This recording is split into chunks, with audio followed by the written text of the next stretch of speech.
This industry got us messed up. They act like you crazy for speaking out on it. Does art imitate life, or does life imitate art? My short answer is art imitates life. However, I do believe there's some exceptions to that. You know what I'm saying? Like, for the most part, I think maybe at least in the rap, as far as when we're talking about the rap art, you know, they trying to make something out of nothing. They trying to be somebody in the world. I want to rap. I want to sing. I want to do what they doing.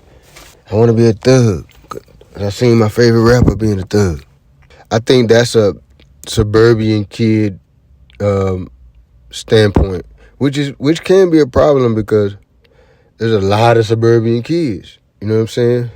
So on that aspect, I think a lot of children probably will imitate what they hear in the songs or whatever. Now, on the flip side, I believe that the people that are making the music, the rappers and whatnot, the low income people living in the projects, you know, just people that's trying to come up and trying to make a way. It's the other way around. They are rapping about what's actually going on in their life on a daily basis. So that's art imitating life. So they are basically just rapping about what they see on a daily basis, what they do, who their enemies is, this and the third. So that's how I feel about that. I feel like the richer or well-off kids, if they rap, they're not usually rapping about what they live and all that. You know, going to Starbucks, they're not rapping about going to Starbucks and having a bagel. You know what I'm saying? They still want to rap about the street shit. So they rap about something that they're not doing really. So that's life imitating art, right?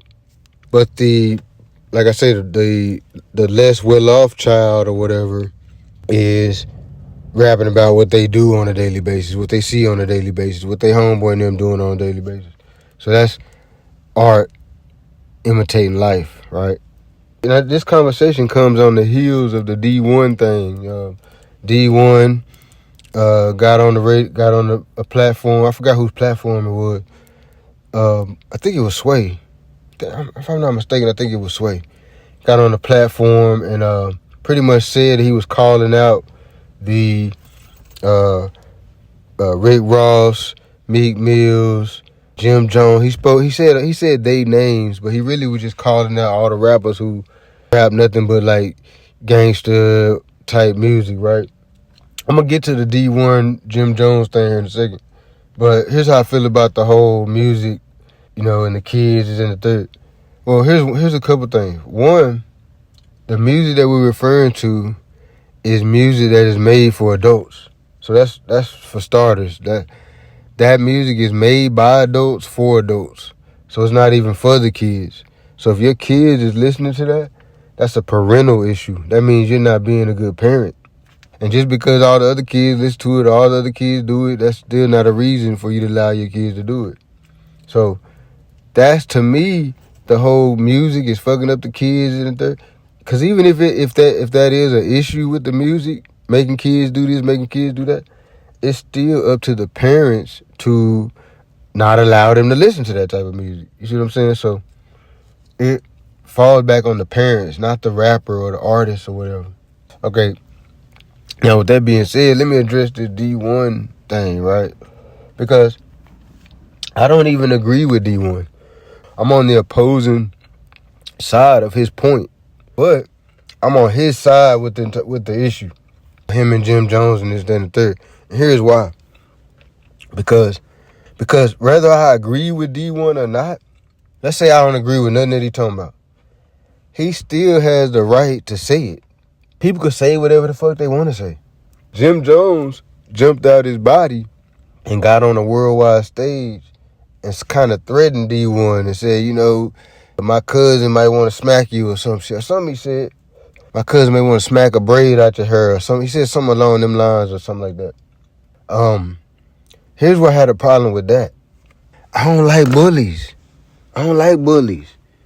I get at you if you're a bully. I don't like bullies. I think that's weak. And I think everybody should have the right to speak their opinion, speak their mind. Everybody else on the internet doing it.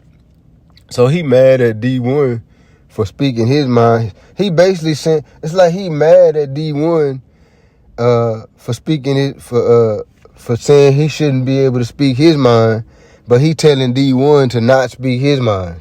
You see what I'm saying? It don't make, to me, it's a contradiction. Because you mad at D1 because you saying, okay, D1 is saying y'all shouldn't just speak your mind if it's going to be negative and all that. So he telling y'all shouldn't speak y'all mind. And then your return answer was, you D1, you shouldn't speak your mind. That don't make no sense. And if you want a thing, you gotta want that same thing for the next man. You can't, who the fuck you supposed to be? You know what I'm saying? Jim Jones, I fuck with y'all on the music and all that, but you look like a goofy in this particular situation, you look like a goofy. You came across as a goofy. Straight up.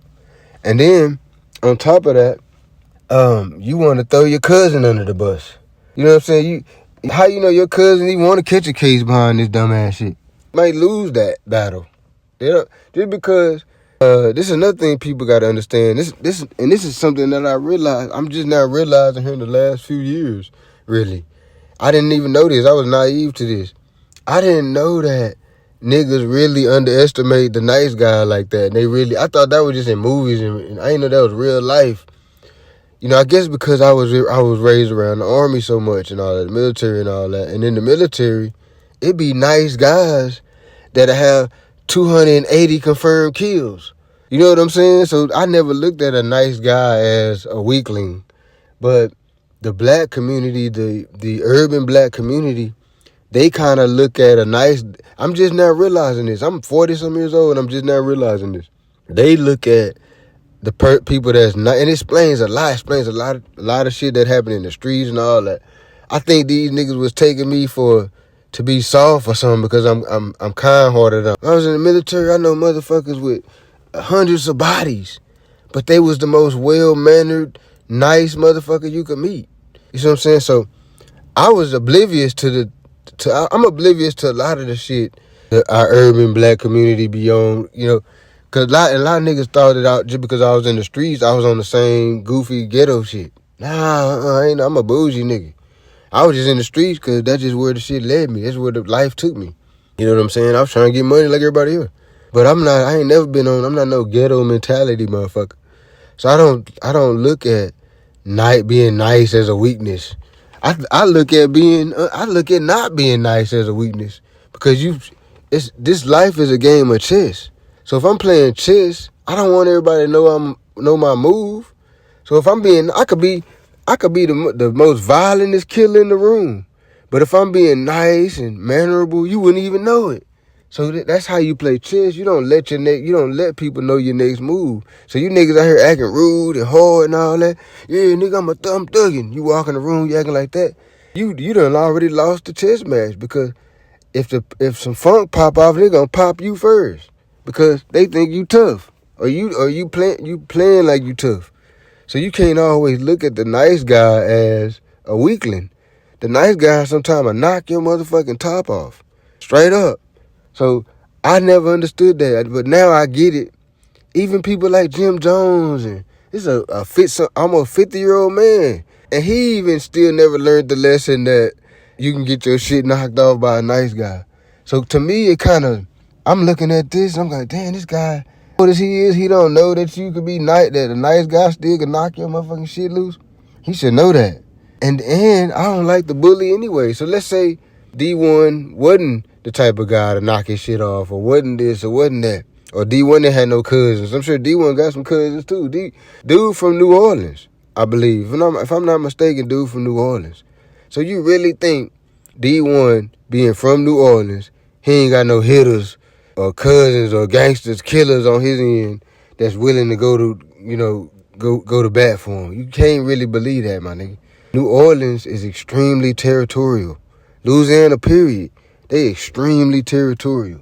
So there ain't no way in hell a dude from New Orleans is finna side with a dude from New York. Unless they got some, the dude from New York and dude from Louisiana, they on some family ties, some mob shit. They already fucking with each other on some other shit. Maybe then. But I feel like even then, I feel like the Louisiana nigga probably would at least try to talk him down off of that.